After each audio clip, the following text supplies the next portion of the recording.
The king's party had been on the road for the better part of 3 weeks, and Robert Baratheon's patience had long since drowned somewhere in the bottom of a wineskin south of the neck. The column moved slowly, as royal columns always did. Too many wagons, too many servants, too many bannermen who had never learned that a king's comfort on the road was a contradiction in terms. Robert rode at the front most days, broad-shouldered and restless in the saddle, his black hair matted against his neck in the cold northern air. The King's Road had narrowed as they pushed north, the trees growing older and closer on either side, the sky pressing down gray and indifferent above them. He drank in the evenings, more than he should have, even by his own generous measure. Sir Barristan said nothing. His household knights said nothing. No one said anything, because no one wanted to be the man who told Robert Baratheon that grief, 17 years old and still unburied, was not improved by Dornish red. It was Lyanna he thought about on these roads. It was always Lyanna on northern roads. The smell of pine and cold earth did something to him that King's Landing never could. It made her feel close, made the loss feel fresh and particular, rather than the dull ache he had learned to carry in warmer climates. He would think of her laughing. Then he would think of her dying. Then he would drink until he could think of neither. Winterfell rose out of the gray morning mist on the 22nd day, its towers solid and dark against the pale sky, smoke curling from half a dozen chimneys. Robert pulled his horse to a stop and simply looked at it for a moment. Ned's castle, Ned's home, built from the same northern stone that seemed to absorb cold rather than deflect it. It was nothing like the Red Keep. It was better in ways Robert could not have articulated and would not have tried. Ned was waiting in the yard with his family arrayed behind him, proper and composed in the Stark way, and Robert dismounted heavily and crossed the distance between them in a few long strides and pulled his oldest friend into an embrace that Ned returned with the measured warmth of a man who had never been entirely comfortable with demonstrations of feeling. The Stark children watched. Lady Catelyn watched. The direwolf pups padded restlessly between ankles. "You've gotten fat," Ned said when Robert finally released him. "And you've gotten gray," Robert replied. He smiled when he said it. It almost reached his eyes. The feast that night was loud and long, as feasts at Winterfell always were when a king came calling, and Robert ate too much and drank too much, and told 3 stories about battles he had won in slightly different ways each time. But even in the midst of it, something sat at the back of his mind like a stone, something he had seen that afternoon before the feast, when he had wandered the castle grounds in the way he did when unfamiliar walls made him restless. He had found the godswood almost by accident. The heart tree stood in the center of it, pale and watching, its carved face patient in the way of things that do not measure time the way men do. Robert had no love for the old gods, but he stopped at the edge of the clearing because a boy was already there. A boy of perhaps 8 years, sitting on a root at the base of the weirwood, not praying exactly, just present in the stillness with a wooden sword laid across his knees. He had not noticed Robert. Robert watched him for longer than he intended to. The boy was dark-eyed and slight, with something careful in his face, a quality of attention that seemed older than his years. He sat very still. He was not Robb Stark. Robert knew that much because he had seen Robb Stark in the yard, and Robb was a Tully in everything but his father's name, red-haired and open-faced. This boy was something else, something quieter, something that made a cold feeling move through Robert's chest that had nothing to do with the autumn air. He could not have said then why the boy unsettled him. He only knew that he stood there longer than made sense, watching a bastard child sit beneath an ancient tree, and that when he finally turned and walked away, the feeling did not leave him. That evening, when the hall had thinned and the wine had slowed, and Ned sat beside him in the way of old friends who can share silence without filling it, Robert set down his cup. He turned to look at Ned directly. Ned met his gaze with the particular stillness of a man who has been waiting for something without knowing what shape it would take. "The dark-eyed boy," Robert said, "in the Godswood today." He kept his voice level. Who was his mother, Ned? And Ned Stark, who had looked steadily into the eyes of enemies and the faces of the dying without flinching, took just a moment too long to answer. Just a breath, just a fraction of a pause. And in that pause, something shifted, and Robert's eyes narrowed very slightly as he waited for the name that Ned would give him. "Willa," Ned said. "A woman from the islands? A mistake, the way young men made mistakes, the way war made everything loose and desperate and short." He said it quietly, without embellishment, the way a man rehearses a story until it no longer sounds rehearsed. The name came out smooth. The explanation came out reasonable. And Robert looked at him for a long moment and said nothing at all. That was the thing about Robert Baratheon. Men underestimated him because he drank too much and laughed too loudly, and had long since let his body run to ruin. They forgot that he had once been a general. They forgot that he had read men on battlefields, had known which commanders were cracking before the lines gave way, had understood fear and deception not as concepts, but as textures, as things you could feel through a handshake or see in the set of a jaw. He had built a kingdom on his ability to read what men were not saying. And Ned Stark, who was the most honest man Robert had ever known, was not saying something enormous. He did not press. Not then. Not in the hall, with wine on the table, and lords still drifting near the edges of the room. Instead, he nodded slowly, as if satisfied. He picked up his cup. He let the conversation turn to other things, but behind his eyes, something had locked into place. The next morning, he sent word to the master-at-arms. He wanted to see Winterfell's young fighters in the yard. An evaluation, he called it. The sort of thing a king did when visiting a great lord's seat, inspecting the next generation of swords that might one day serve the realm. It was entirely ordinary. It raised no suspicion. And when Jon Snow was brought into the yard alongside 3 other boys his age, Robert stood at the gallery railing above and watched with the careful attention of a man who was not watching casually at all. The other boys moved the way boys moved, eager, a little clumsy. Their footwork was improving, but their instincts were still forming. Jon moved differently. He moved through the space the way water moved through stone, finding the path of least resistance, shifting his weight without thinking about shifting his weight. One of the royal guards stepped up with a practice sword to test him. Half serious, the kind of effort a grown man makes when he does not want to humiliate a child, but also does not intend to simply fall over. Jon put him on the defensive inside 4 exchanges, not through brute force, through reading him, through knowing, somehow, where the guard's weight was going before the guard had decided to put it there. Robert's hands tightened on the railing.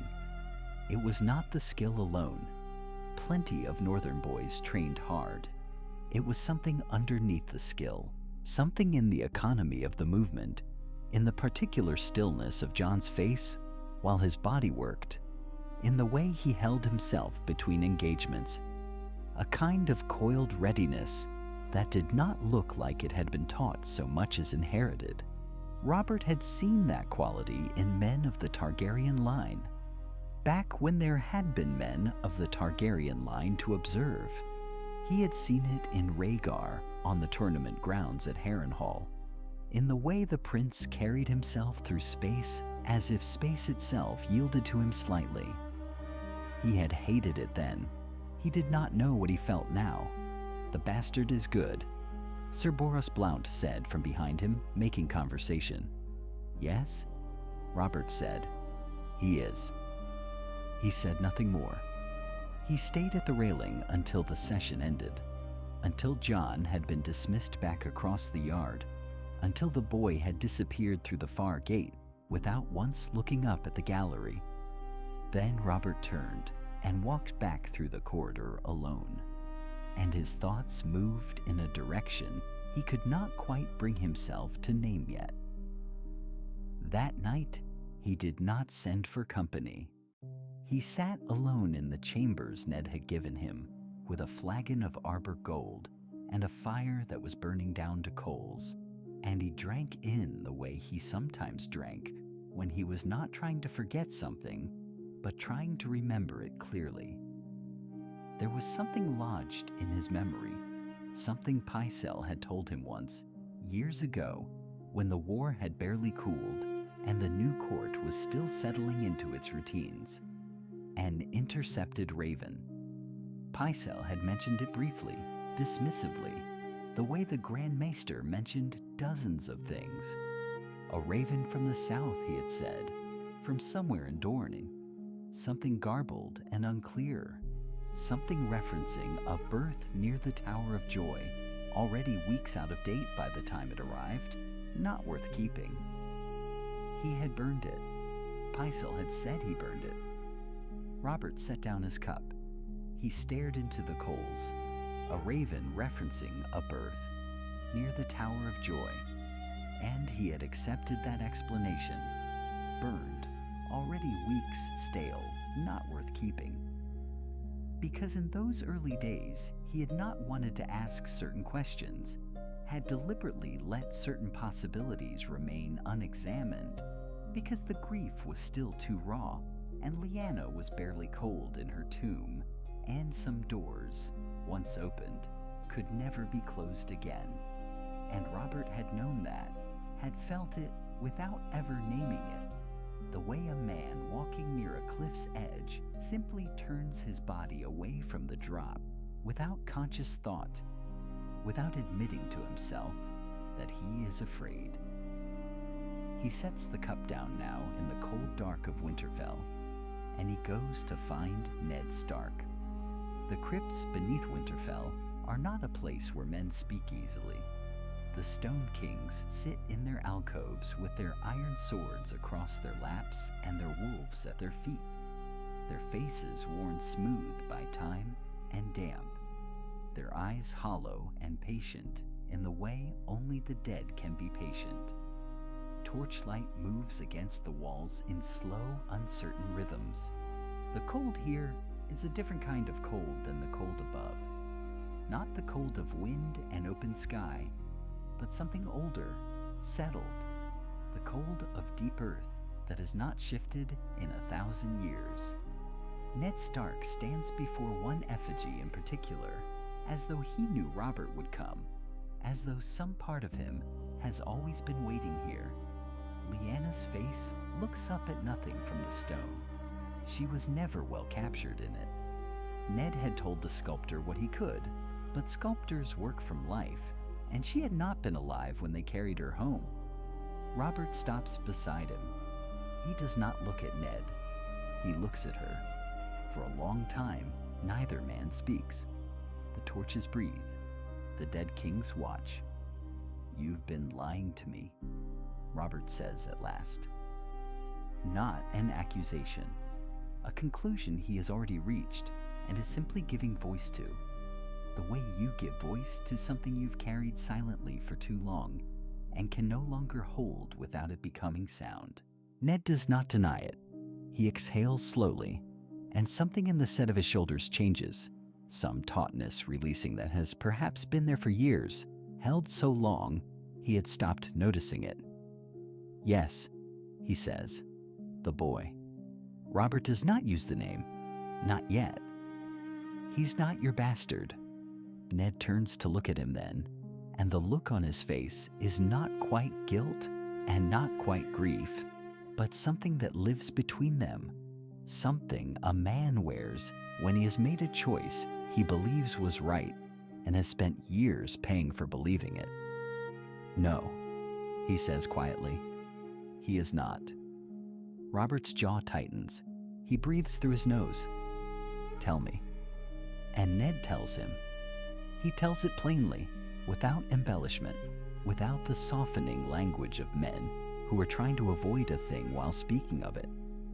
He tells it the way a man confesses when he has decided that confession is finally necessary and there is no longer any purpose in half measures. Lyanna had not been taken. She had gone, or gone willingly enough in the end, though what willing meant for a girl of her age and her spirit and Rhaegar's silver-tongued certainty is a question Ned does not fully answer because he does not fully know the answer. The Tower of Joy. The three Kingsguard sworn to protect not the king, but the prince's secret. Lyanna dying in a bed of blood with a child in her arms, small and red, and entirely unaware of what his existence would mean, what it would unmake, what it would demand of the man who held him. Her hand on Ned's wrist, her voice barely there. "Promise me, Ned. Promise me." He had promised. He had walked out of that tower carrying the child like a wound he was never going to be able to explain. And he had gone home to Winterfell and given the boy his own name and loved him in the quiet, undemonstrative way that Eddard Stark loved everything, steadily, without flourish, until it was simply the shape of the world. Robert listens to all of it. He stands completely still. The torchlight flickers against Lyanna's stone face, and the shadows shift across her, and for a moment she seems almost to move, almost to breathe, almost to be about to say something she never said while she had breath to say it. When Ned finishes, the silence in the crypts is absolute. It stretches. 10 seconds. 20. Robert's hands are at his sides, and they are not moving, and they are not fists, and somehow that is worse than if they were, because Robert Baratheon's stillness has never been a peaceful thing. It is the stillness of something deciding. Then, quietly, in a voice stripped of everything Robert Baratheon usually uses his voice for, the bluster, the laughter, the easy warmth that's always been his armor, he asks a single question. "Was it willing?" Ned meets his eyes. He does not hesitate, because hesitation here would be its own kind of lie. "Yes," he says. "I believe it was." Robert turns away from Lyanna's effigy. He walks toward the stairs. He does not look back, and he does not speak, and his footsteps echo up through the stone as he climbs. And Ned stands alone among the dead and watches the torchlight settle back into its slow, uncertain rhythm, and somewhere above them, in the cold gray halls of Winterfell, Robert Baratheon is walking towards something that has no name yet, and he does not know how to find it. And perhaps that is the point. The door to the chambers Robert takes does not open again that day, nor the next. Servants who bring food find the trays untouched when they return for them, the bread hardening, the meat going cold, and then going worse than cold. On the second morning, Sir Barristan Selmy stands in the corridor for a quarter of an hour before finally retreating, because there are no sounds from within, not even movement, and a man of his experience knows the difference between a room that contains a sleeping man and a room that contains a man who simply will not sleep. The small council members who made the journey north begin to find reasons to occupy the same spaces. Pycelle drifts toward the Meister's tower with questions about Winterfell's ravens. Lord Renly takes his ease in the Great Hall with a cup of Stark wine and the fixed, careful expression of a man who is waiting for weather to change. They do not discuss what they are all thinking, because to discuss it would be to name it, and to name it would require deciding what it means, and none of them are prepared to do that without knowing what Robert has decided first. Cersei watches from further back than any of them.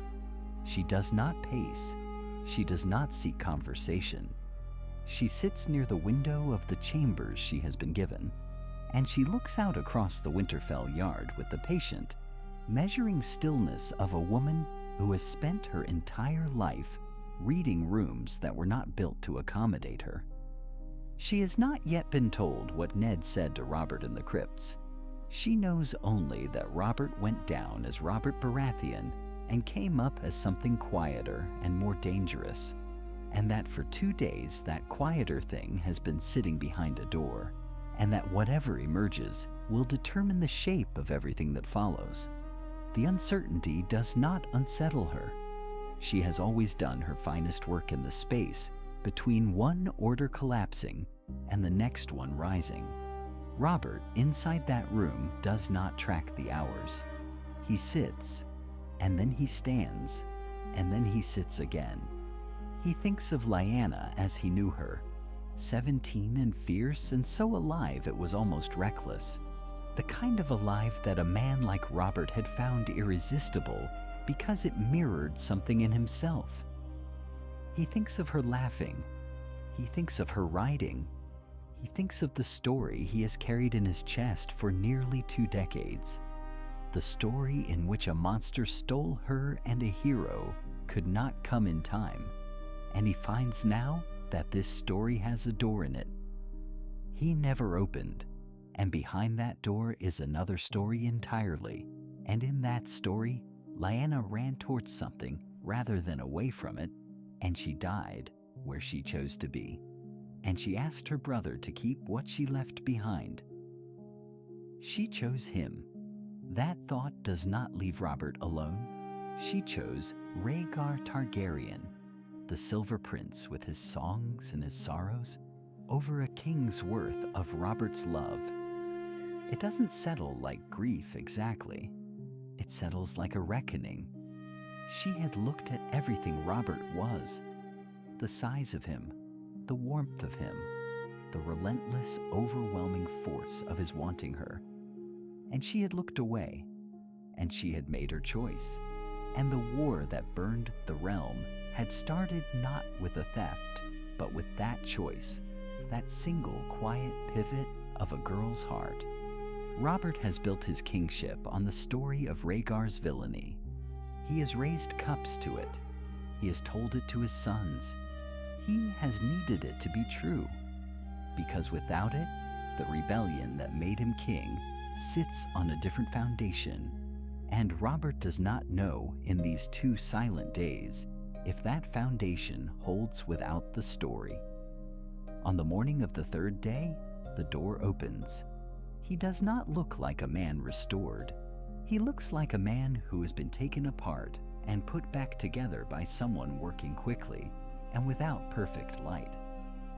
He has dressed himself. His hair is uncombed. He walks to the window of the corridor first, looks out at the yard below, where Stark guardsmen are moving in their quiet morning routines, and he stands there long enough that the servant who opened his door takes a step backward and says nothing. "Send for Lord Stark," Robert says finally without turning. Not the hall, his solar. Ned arrives to find Robert already seated, a cup of something untouched before him, his hands flat on the table in that way he has that is not quite stillness and not quite threat. He looks up when Ned enters, and there is something in his face that Ned has never seen there before, or perhaps has never let himself recognize. "The boy," Robert says. "Not Rhaegar's bastard. not the dragon's whelp. The boy. He comes south with us, to King's Landing. He pauses, as if testing the weight of what comes next. Not as a bastard. Ned keeps his hands still at his sides. Then as what? He asks, and Robert's jaw tightens slightly, and he looks back down at the cup, and he begins to speak, and then does not, and the silence between them stretches until it has a shape of its own, something neither man is yet willing to name. Word does not travel fast through Winterfell. It travels quietly, which is worse. The men who serve Robert's household are discreet, because they must be, trained to carry nothing on their faces that their master has not permitted. But servants talk to servants, and by the time the morning meal is set in the great hall, there is already a knowing between certain people in that castle. A shift in the air, barely perceptible, like the change in pressure before snow. Something passed between the king and the warden of the north, something that did not end the way either man expected. That much is understood. The shape of it is not. In King's Landing, in a tower room where candles are kept burning at all hours, because the man who works there prefers never to be without light, a small piece of paper arrives folded 3 times and sealed with nothing. Varys reads it twice.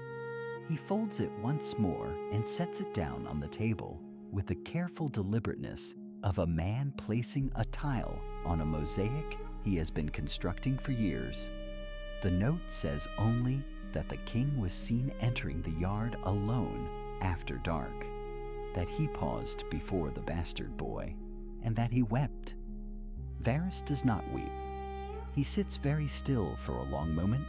Then he says softly, to no one present, "Well, in the castle itself, Cersei does not yet know what she is looking for.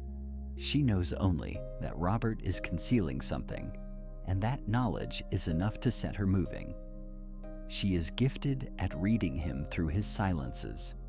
What she has read in the past day is not grief, and it is not anger, and it is not the dull contentment he wears when he has eaten well and drunk well and wants nothing. It is something more dangerous than any of those. It is resolve." She smiles at the wife of a household steward at the morning meal. She asks, with genuine warmth, whether the woman's eldest has recovered from his cough. She listens to the answer with complete attention. She does this with several people, and none of them think anything of it. And that is the point. She finds Jaime that evening near the eastern corridor, where the torchlight is thin. She does not look at him the way she looks at him in private. Here, in stone and shadow, she looks at him the way a general looks at a trusted officer. "Robert is hiding something from me," she says. "Something that happened here in this castle. I want to know what it is." Jaime leans against the wall. His expression does not change. "You want to know what it is," he says, "or you want to know whether it threatens us?" She looks at him. "Are those different things?" He is quiet for a moment. "Pull this particular thread carefully," he says finally, "or don't pull it at all." She does not answer him. He does not expect her to. Jon does not know what he has started. He knows only that something has changed. He felt it in the yard when the king looked at him. Not the dull, distracted glance of a man cataloging the people around him, but something deliberate, something that landed and stayed. He has felt it since in his father's face, which is aged in the way that only a heavy decision ages a man, not overnight. More precisely than that, between 1 hour and the next. He does not go to his father. He understands without being told that his father is not available to him in the way he usually is, that some door between them is currently closed. So he goes instead to Robb, finding him in the yard with a blunted sword and an expression of uncomplicated purpose, and he sparring with him until both of them are breathing hard, and the question Jon has been carrying feels small enough to ask. When the Targaryens ruled, Jon says between breaths, could a king legitimate a bastard? Robb lowers his sword. He looks at Jon the way brothers look at each other when one of them has said something that requires more than a moment to answer. A king can legitimate anyone, he says. Why? Jon lifts his sword again instead of answering. Robb watches him. He does not press, but he remembers the question. Maester Luwin, whose chambers are not far from the yard and whose windows face it, is engaged in correspondence when the boys begin sparring. He is not watching them, but sound carries in the cold morning air with particular clarity, and when he hears the word Targaryen, his quill pauses above the parchment for a breath. He sets it down. He does not go to the window. He sits in his chair and looks at the middle distance, where the thought has formed and taken hold.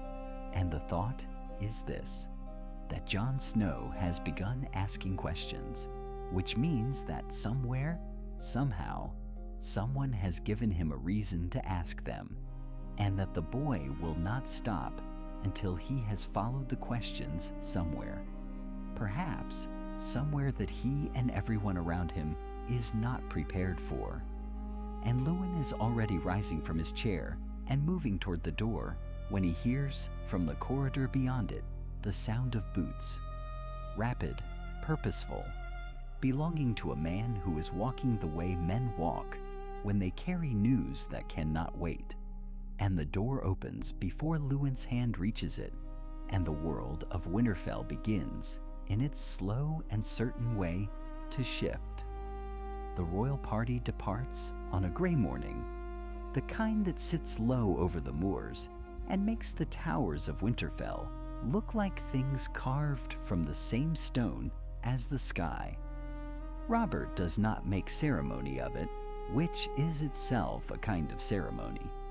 He announces at supper the night before that Jon Snow will travel south with the party to be fostered at court, framed as an honor to House Stark, framed as the king's particular regard for Ned's household, framed as everything except what it is. The lords and servants present receive it as an honor. Ned receives it as a leash, though he does not show this. He raises his cup. He thanks the king. The words come out steady and correct and cost him something he will not name. Catelyn says nothing at the table. She says a great deal afterward, alone with Ned in their chambers. Her voice kept low because the walls of Winterfell carry sound as readily as Maester Luwin's window. Ned listens. He does not argue with her, which she understands is not agreement, but something closer to helplessness, and that frightens her more than argument would have. Jon is told in the morning, quietly, by Ned himself. The boy stands in the yard with his cloak still pulled tight against the cold, and he listens, and his face does not give much away, which is a thing he has always been careful about. But his eyes move, briefly, involuntarily, toward the king's men loading the wagons beyond the gate, and in that movement is something undisguised. Not fear, closer to hunger. The road south is long and slow, as it always is when a king travels it.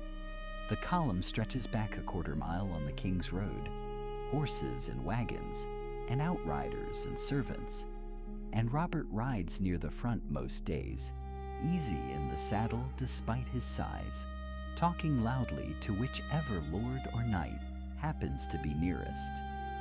He is a man who fills space with his presence the way fire fills a room. Even the horses seem aware of him. Jon rides near the middle of the column for the first 2 days. He is quiet and watchful.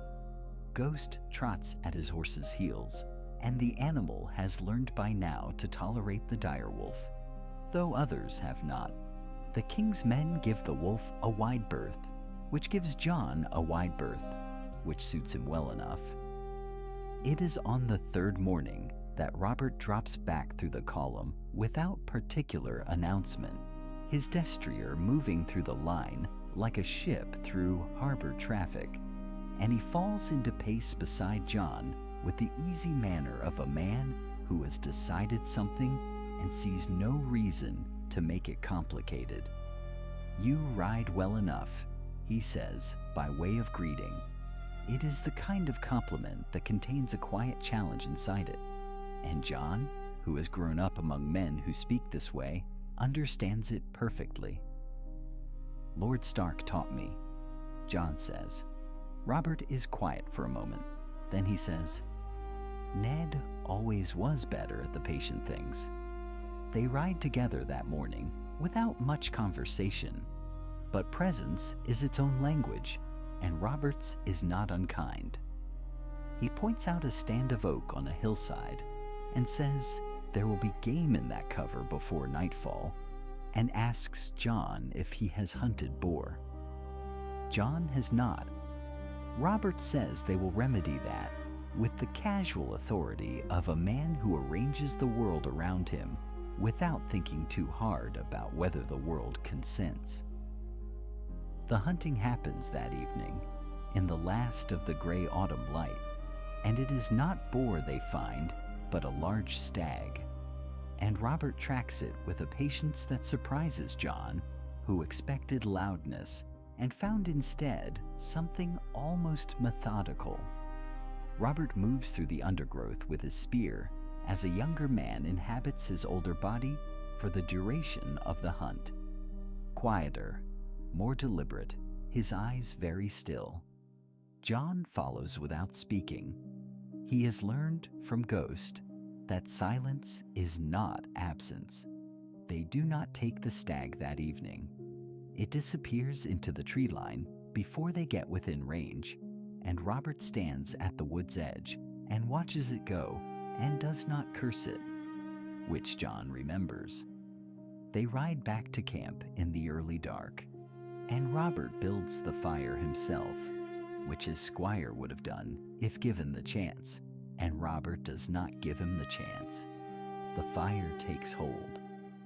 Robert sits with his hands extended toward it, and Jon sits across from him, and somewhere behind them, the camp is making its sounds, voices, horses, the clank of armor being stowed. But here it is quiet. Robert looks at the fire for a long time. Then he says, without looking up, "I knew your mother." He does not say how. He does not say more. Just that simple, enormous thing set down between them like something he has carried too long and found a place to set, if only for a moment. Jon goes very still. The fire pops and settles.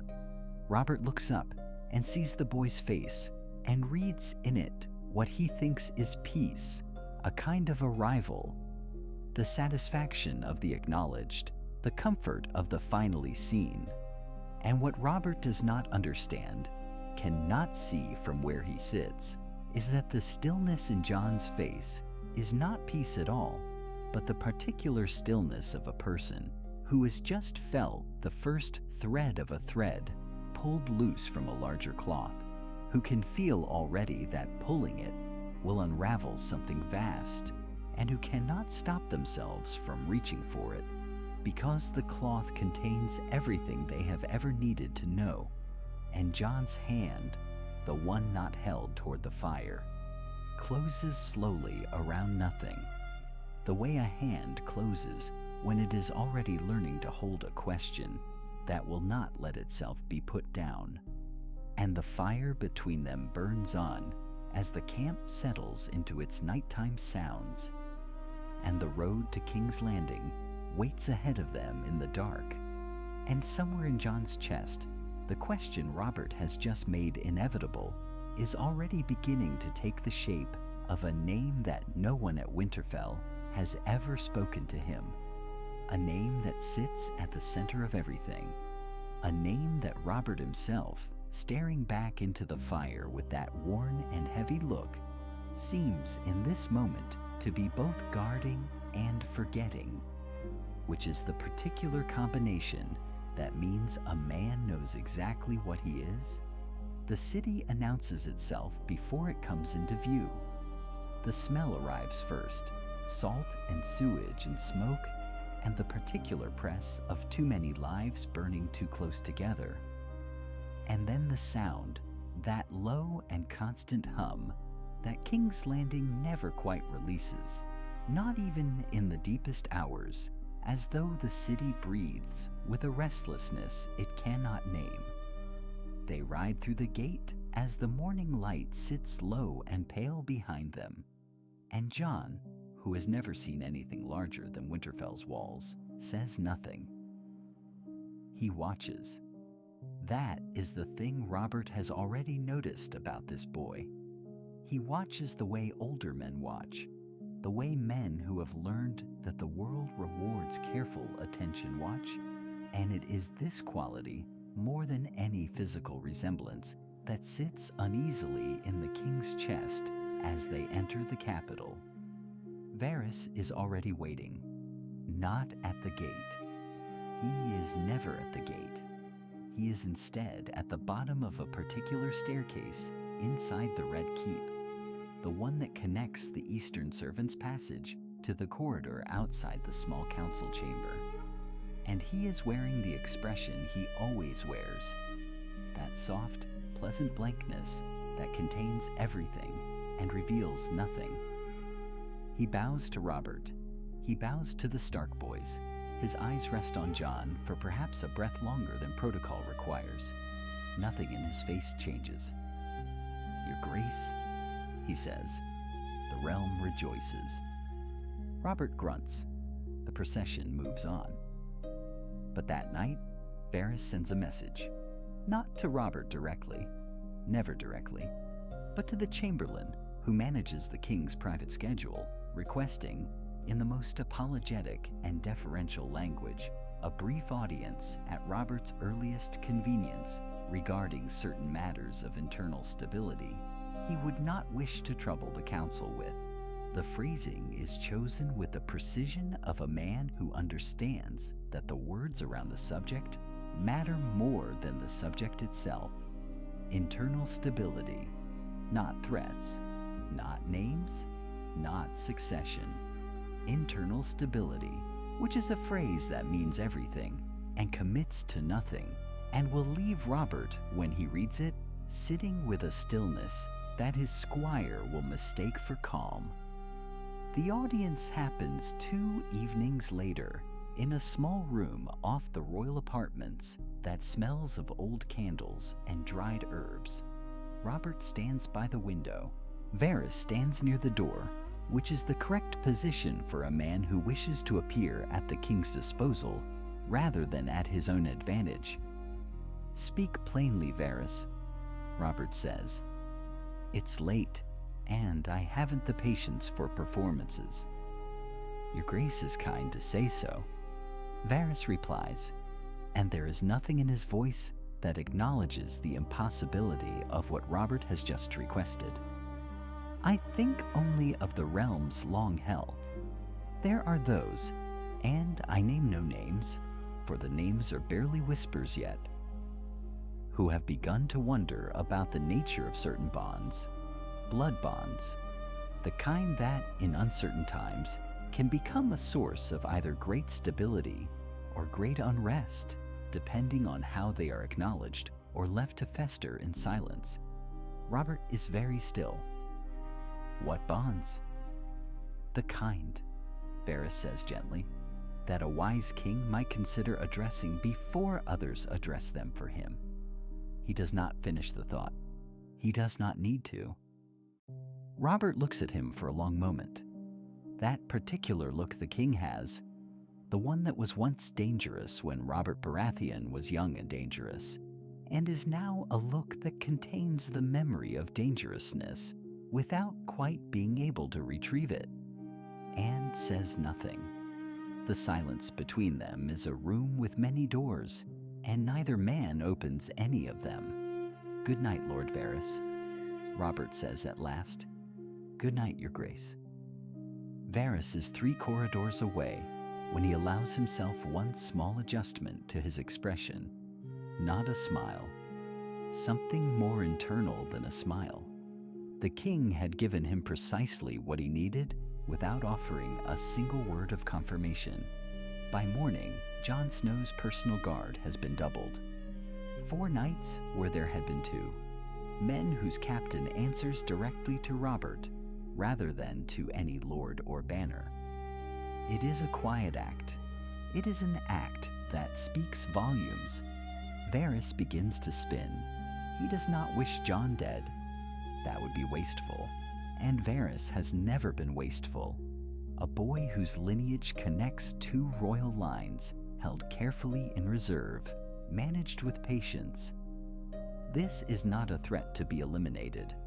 This is a resource to be cultivated. A piece on the board whose value is not in where it stands now, but in where it might stand when the board has changed. He writes 3 letters that night and burns 2 of them. The 3rd he keeps. Petyr Baelish notices the doubled guard on the 3rd day. He notices because Petyr Baelish notices everything that changes in the Red Keep. The way a merchant notices a price shift before the market does. The way a man raised with very little notices the redistribution of very much. He stands in the outer yard on some invented errand and watches the 4 knights where 2 had been. And his mind, that precise, relentless, perpetually unsentimental mind, begins to work backward through everything he has observed since the Stark party arrived from the north, cataloging details that had seemed unrelated. Varys's extended gaze at the gate, the audience request phrased around stability, the particular way Robert had looked at the bastard boy around the campfire when the party had briefly stopped at an inn south of the Neck, and Littlefinger's informant had watched from the stable doorway and reported back the king's expression as something she could not quite name, but that reminded her, she said, of grief. And Littlefinger had filed that word away the way he filed all inexplicable things, in the part of his mind reserved for facts that did not yet have their context. And now the context was arriving, assembling itself piece by piece with a speed that pleased him. And he turns from the yard and walks back toward his chambers with the unhurried pace of a man who has just decided that the thing he is holding is worth considerably more than he had thought when he first picked it up. And already his mind is moving past the question of what the secret is to the far more interesting question of what it is worth and to whom, and when the precise right moment will be to let the right person know that Petyr Baelish has been watching, and that Petyr Baelish has already arrived at the name that sits at the center of everything, the name that the king guards and forgets in the same breath, and that the spider has been circling like a patient and very careful. The letter arrives folded inside a merchant's invoice, tucked beneath a column of figures for salted fish and tallow candles, and Cersei reads it twice before she burns it. She holds the corner to the candle flame herself, watching the parchment curl and blacken, watching the words dissolve in the precise order in which they were written. The woman who delivered it, a seamstress attached to one of the Winterfell household servants, a small thread in a very long web, had been careful. The language was oblique, but Cersei has been reading between lines her entire life. What the letter tells her is this.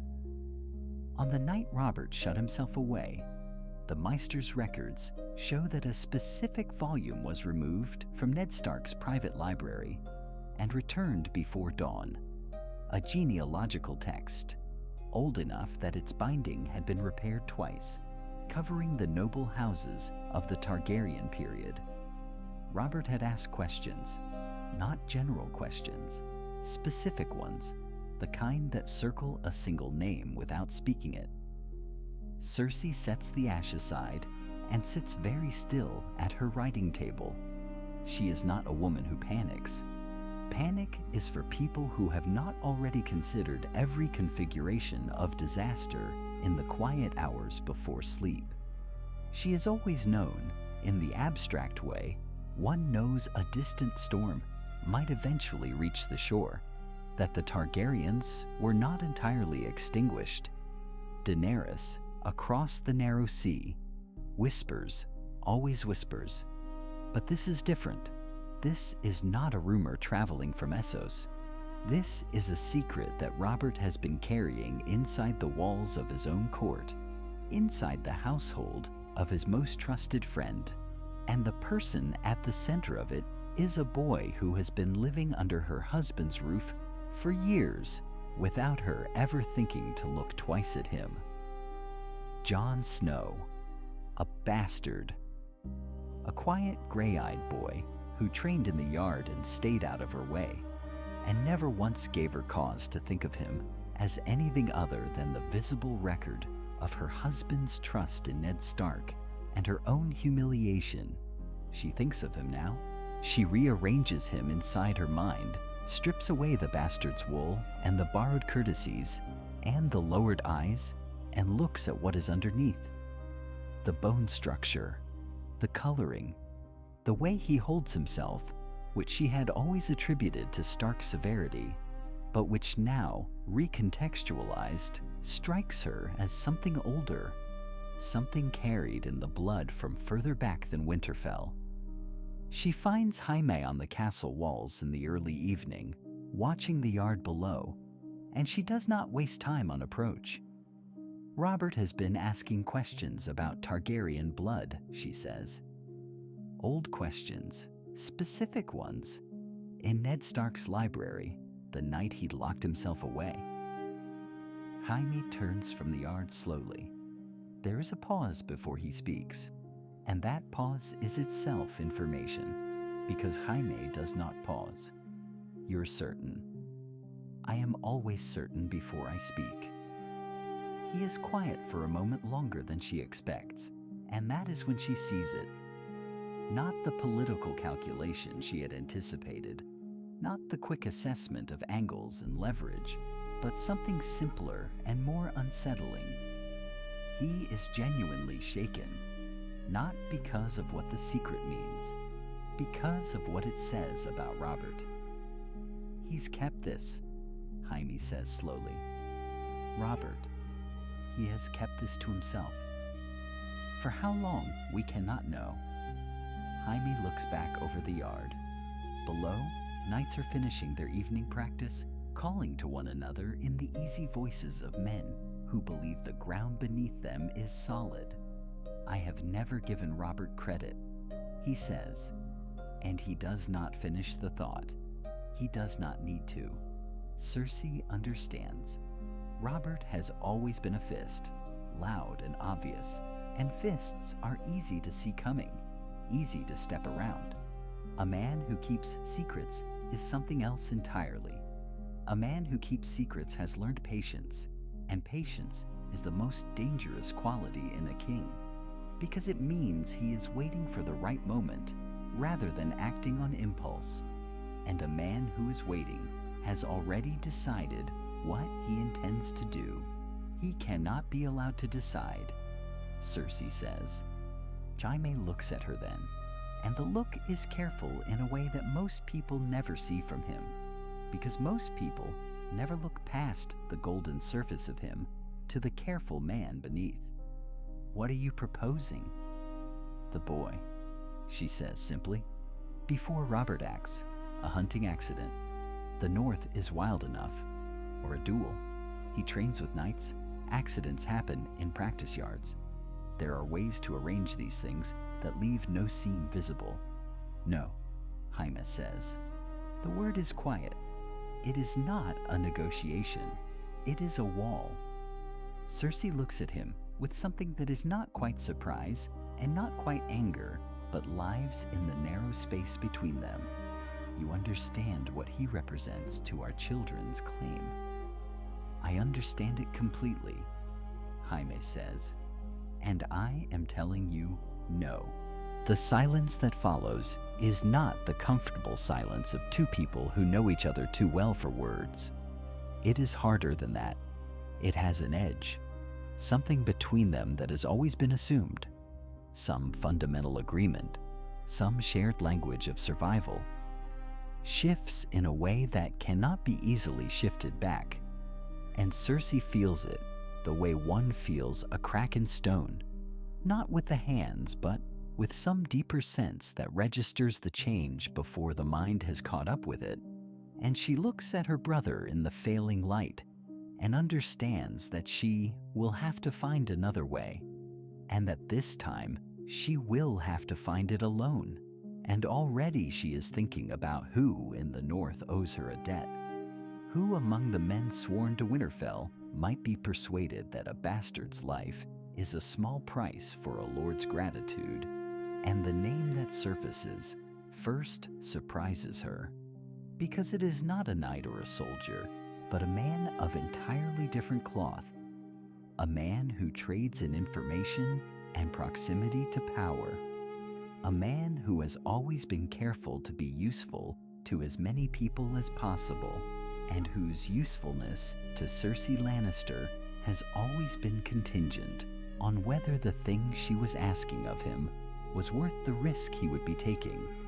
And it is in this same hour, while Cersei's mind is already moving like water, finding the shape of new stone, that Robert Baratheon sits in a small room off the main corridor of Winterfell's keep, a room that belongs to no one in particular, that smells of old wood and tallow, and stares at a cup of wine he has not touched.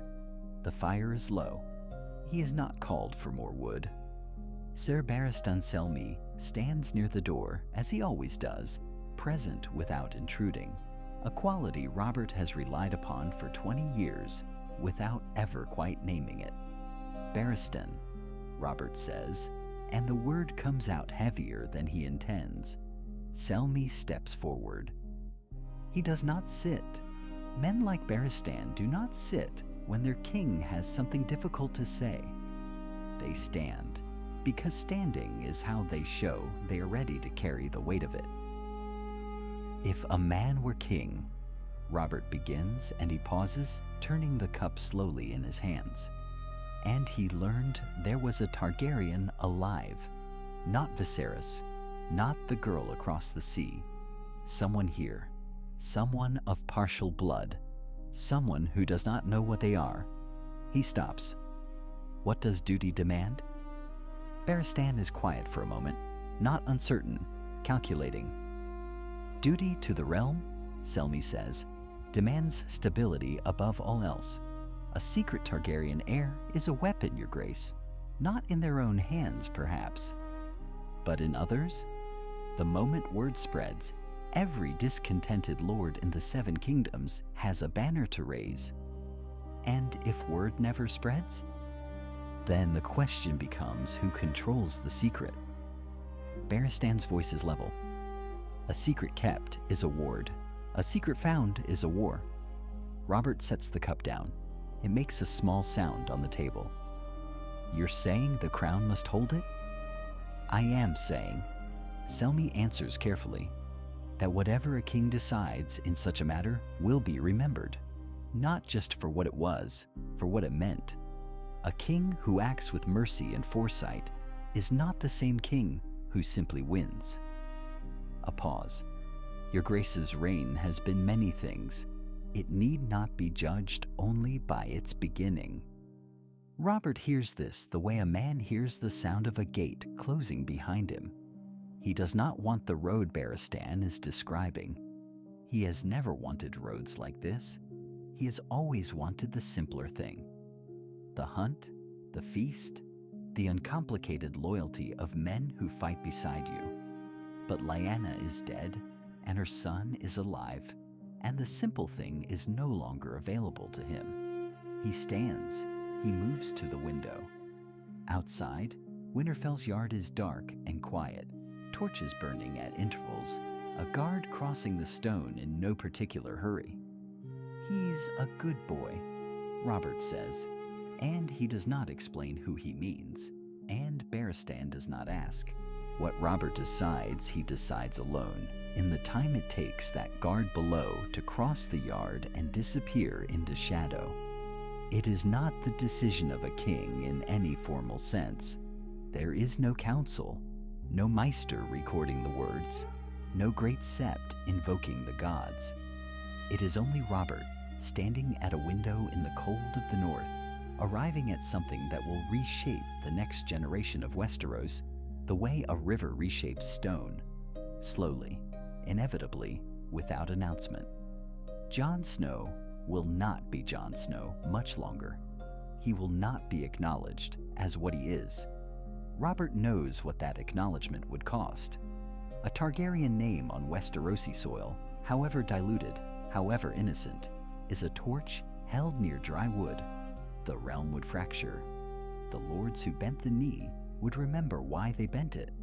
The ones who never forgave would find their cause renewed. He will not do it. He cannot. But neither can he leave the boy exposed. The name he settles on is Baratheon, not for pride and not for politics, though it is both. It is Baratheon because it is the only name Robert has that means protected, and this boy, Lyanna's boy, whatever else he is, deserves at minimum to be protected. He will be ward to the crown, bastard-born, proclaimed so by royal decree, mother unnamed, father the king's own acknowledgement, of some northern liaison rendered in the deliberately vague language that powerful men use when they wish to be generous without being precise. Jon Baratheon. A ward. Not a claimant, not a threat. A boy brought south under the king's protection, which means under the king's eye, which means beyond the reach of anyone who might otherwise find him useful. It is half mercy. It is half pragmatism. It is entirely unlike Robert Baratheon in every way, except the one that matters, which is that it comes from grief, from the same grief that has driven every decision he has regretted and every promise he has kept. And he turns from the window and says to Barristan only, "I'll need a master before morning, and I'll need Ned." And he says it with the voice of a man who has already accepted what this will cost, who knows that Ned will stand in this same room and look at him with those gray, stark eyes and understand immediately what Robert is asking, which is not merely for cooperation, but for forgiveness and perhaps also for gratitude, though Robert would never use that word, because gratitude implies a debt, and Robert Baratheon does not deal in debts with the only friend he has ever truly kept.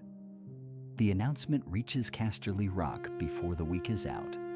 A raven, brief and deliberate, carrying the official language of the decree. Cersei reads it twice in her solar, standing very still beside the window, and then she sets it on the table with the careful precision of someone who does not trust their own hands. Tywin reads his copy in silence, seated, and when Kevin asks him what it says, he replies only that the king has made a ward of some northern boy, and that this is interesting. And Kevin understands from the particular flatness in his father's voice that interesting means dangerous, and dangerous means that the Lannisters will now have to think very carefully about what a bastard boy with the Baratheon name might mean for Joffrey's position in 20 years' time. "He names no mother," Cersei says that evening. Her voice is controlled, almost pleasant. "No," Tywin agrees.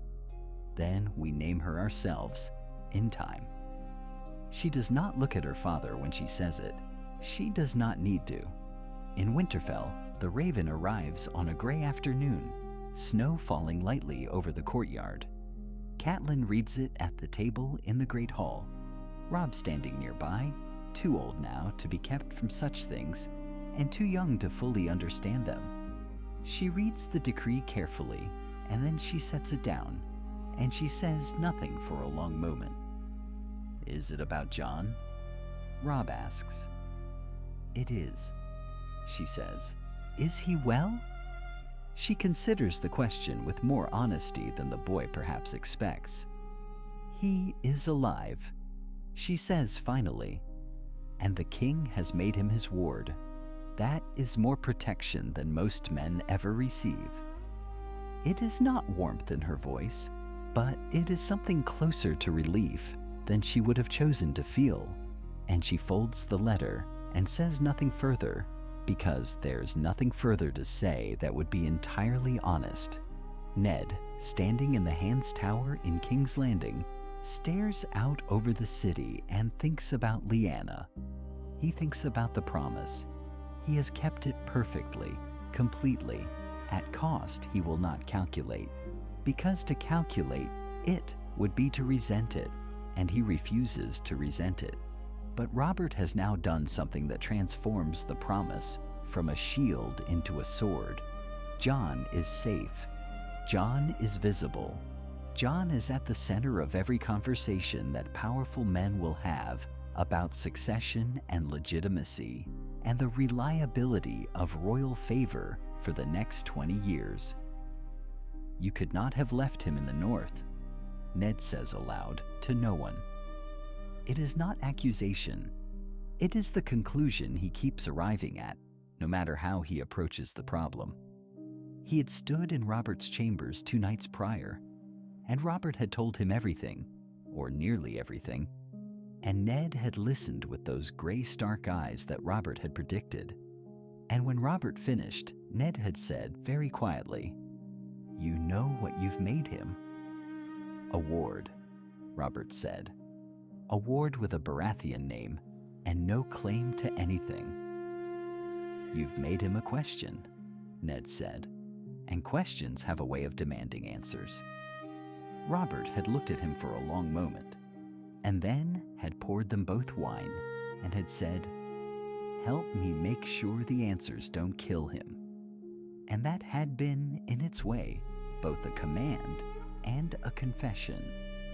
Jon himself moves through the Red Keep with the same careful stillness he carried through Winterfell. He is courteous in all things. He is measured. He thanks people for small kindnesses with a sincerity that several of the lesser court attendants find quietly disarming. He does not ask for more than he is given. He does not press. He does not complain. He watches. He listens. And in the evenings, after the day's obligations are satisfied, he reads. The master assigned to him is a careful man, bookish, mildly suspicious of children who ask for histories rather than adventure tales. Jon has asked specifically and repeatedly for anything written about the reign of Aerys II, about the Targaryens, about Rhaegar. The maester brings him what is permitted, which is considerable, and Jon reads it all. He reads about the tourney at Harrenhal. He reads about the rebellion. He reads about the dragons and the old Valyrian line, and the dynasty that ended on the trident. He reads carefully, quietly, with no expression that anyone watching could reliably interpret as anything other than scholarly interest. But his hands are very still when he reads about Rhaegar. Very still in the way that hands become still when the body is working very hard at something it does not wish to reveal. He sets those pages aside in a particular order. He returns to them. He reads certain passages again, not because he has forgotten them, but because he is trying to understand something that the words will not quite say plainly, something that lives in the space between the written line and the truth beneath it. and he is not yet old enough to close that distance entirely, though he is moving toward it, steadily, in the way that all things move when they are following the pull of what they are meant to become. The months that follow are not easy ones, but they are real. That is the word Jon would use if he were the kind of boy who used words about himself freely. Real. The Red Keep is loud and crowded and full of people who speak in registers he is still learning to read. The courtier's brightness that means nothing. The servant's silence that means everything. The Lord's deliberate vagueness that means he is calculating odds. Jon watches all of it. He learns the hallways. He learns which doors stay guarded and which ones open without comment when a boy passes through at the right hour. And in the middle of all of it, there is Robert. He comes twice a week, sometimes 3 times, to the small yard where Jon is put through his paces by a swordmaster who has been told to test him and who has found, with obvious surprise, that there is something worth testing. Robert does not announce these visits. He simply appears, large and booming in the morning air, settling himself on a bench near the wall with a cup that occasionally holds wine and occasionally holds something else, and he watches. He does not offer instruction. He does not compare Jon to anyone he has known. He watches, and when the session ends, he sometimes says one thing: "Your footwork," or again faster, and then he leaves. It is not fatherly. It is not kingly, exactly. It is something without a clean name, something worn into shape by repeated use, rather than designed from the start. One morning, after the swordmaster has gone, Robert is still on his bench. Jon stands in the center of the yard, catching his breath, and neither of them speaks for a long moment. "You eat enough?" Robert asks finally. "Yes, Your Grace." "You don't look like you eat enough." He says it without accusation. "Tell the kitchens I said so." "I will." Another silence. Then Robert stands, stretches, and looks down at Jon with an expression that is not quite readable. "You're quick," he says. "Quicker than I expected." He does not finish the thought. He walks away across the yard, and his footsteps are heavy, and Jon watches him go without moving until he has passed through the far gate entirely. It is not warmth, precisely, but it is something. And it continues.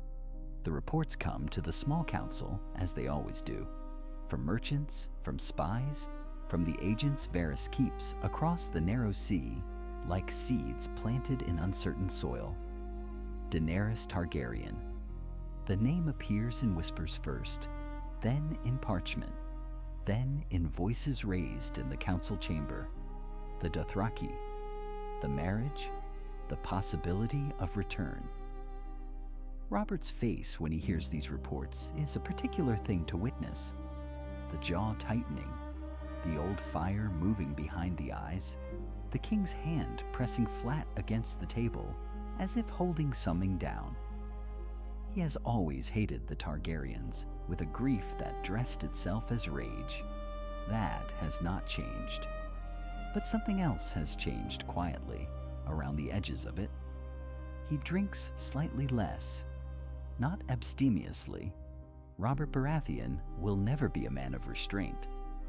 But the cup goes unrefilled a little longer. He laughs more readily, particularly at Tyrion's sharper observations, particularly in the evenings when the day's obligations have worn down the formal edges of the court, and people are simply people for an hour or two. The court notices without noting it aloud. Varys notices and notes it in the careful ledger he keeps of the king's moods. Ned, in his letters, notices it reflected in Robert's correspondence, which has become marginally less erratic, marginally more present tense. Jon does not claim credit for this. he would not know how. But he is aware in the precise and watchful way that has become his primary way of being, that something between them has shifted the weight Robert carries, that the acknowledgement of truth, even the partial, armored, never quite spoken truth of what Jon is, has functioned like lancing an old wound. It still pains him, but it no longer festers in quite the same way. The reports about Daenerys reach Jon obliquely, carried to him by servants who speak carelessly near doors, by lords who discuss policy over meals as if boys are furniture, by the maester who answers Jon's questions about Valyrian geography with a caution that itself tells him something. He hears the name and feels it differently than he hears other names. Targaryen, his grandmother's house, the dynasty of his father's blood. The name Robert uses to mean enemy, to mean threat, to mean the thing that must never return. Jon holds these two valences simultaneously and does not let his face resolve into either one. One evening, months later, Robert finds Jon in the library. The boy is seated beside the fire with 3 books open around him, so focused on a passage that he does not immediately notice the king standing in the doorway. Robert says nothing for a moment. He simply watches. There was a time when seeing Rhaegar Targaryen's son would have filled him with rage. There was a time when the very existence of this child would have seemed an insult to every wound he carried from the rebellion, from Lyanna's death, from all the years spent loving a memory that could never love him back. That man still exists, but he is no longer the whole of Robert Baratheon. Jon finally looks up. "Your Grace." Robert grunts. "What are you reading?" The answer is longer than Robert understands and more detailed than he expected, involving ancient kings, forgotten wars, and several names that sound entirely made up. Jon speaks with growing confidence as he explains it. Robert listens, or at least he tries. When the explanation finally ends, the king laughs, a real laugh, not the loud performance he gives the court, not the drunken roar that echoes through feast halls. A genuine one. "Gods," Robert says, "you're definitely not mine." Jon smiles despite himself. For a moment, the years seem lighter. The grief, the war, the lies, all of it. Outside, the winter wind moves against the walls of the Red Keep, carrying with it the distant sounds of a kingdom still struggling toward whatever future awaits it. Inside, a king and a boy sit beside a fire. Not father and son, not truly, but something close enough to matter. Robert had discovered Jon Snow. The truth could have led to death. It could have led to vengeance. It could have become one more tragedy added to the long history of Westeros. Instead, it became something far rarer, a second chance. And because Robert Baratheon chose mercy over hatred, the fate of the 7 kingdoms was forever changed.